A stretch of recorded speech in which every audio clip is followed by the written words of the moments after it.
The observations from ESO's telescopes are stored in a huge archive, a vast and complex vault of online information, usually only visited by professional astronomers on a mission.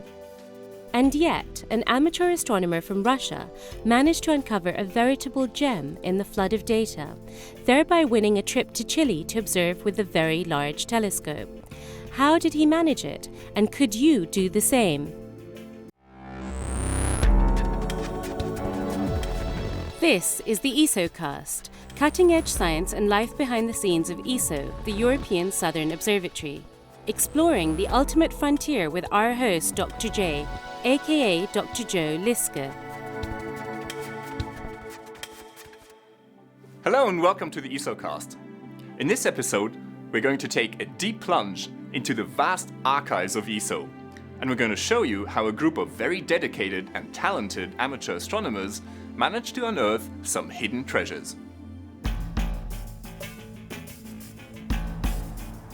As the world's most productive ground-based astronomical observatory, ESO has many terabytes of data coming from its La Silla and Paranal observatories that need to be safely stored.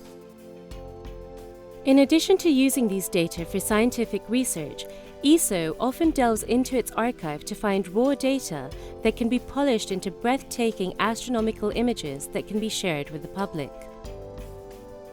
However, turning the raw data into the images that you see is an intricate process that requires technical processing skills as well as an artistic eye. The archive is publicly available, so anyone can go in search of potential images. But aside from professional astronomers and ESO's public outreach team, not many other people have ventured into the vast archive.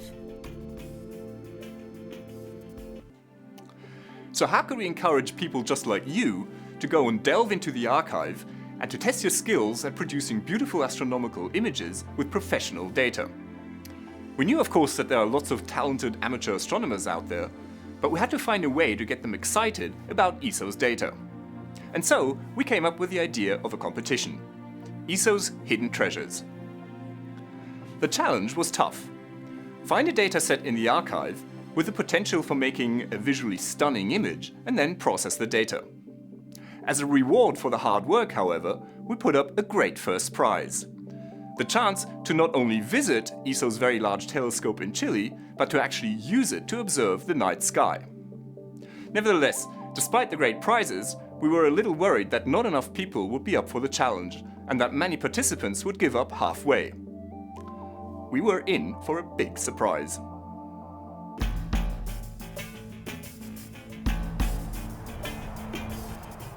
The competition opened on 4th October 2010. Participants were asked to upload their entries to an ESO Flickr group that was created specifically for the competition. The competition was promoted via ESO's Twitter feed using the hashtag ESO Treasures and Facebook page by ESO Community Coordinator Oana Sandu. Tweets about the competition from people around the world were picked up by science journalists, creating valuable coverage of the competition in the media. To our surprise, entries quickly started coming in. By the end of the competition, we had almost 100 entries, which was a fantastic response. Once the competition had closed, the judging panel, which included science communication professionals and image processing specialists, met to evaluate many images. Several of the entrants submitted more than one image that deserved an award, so the judges made the decision to choose the 10 best entrants rather than the 10 best images. This led to a total of 20 winning images.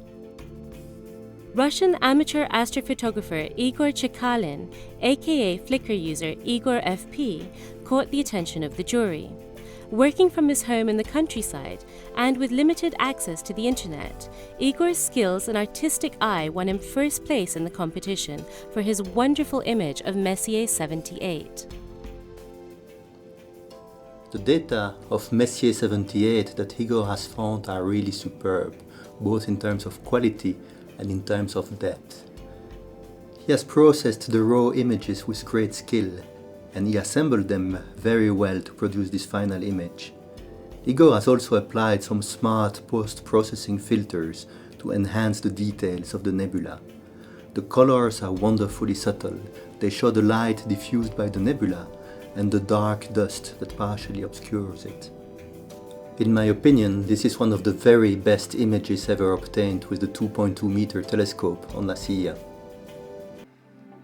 The competition proved that there are lots of talented amateur astronomers out there who are capable of producing really astonishing results with ESO's observations, just like the pros. And finally, well done Igor. I'm sure you're going to have a great time at Paranal. It's a lot of fun to observe with the VLT. This is Dr. J, signing off for the ESOcast. Join me again next time for another cosmic adventure.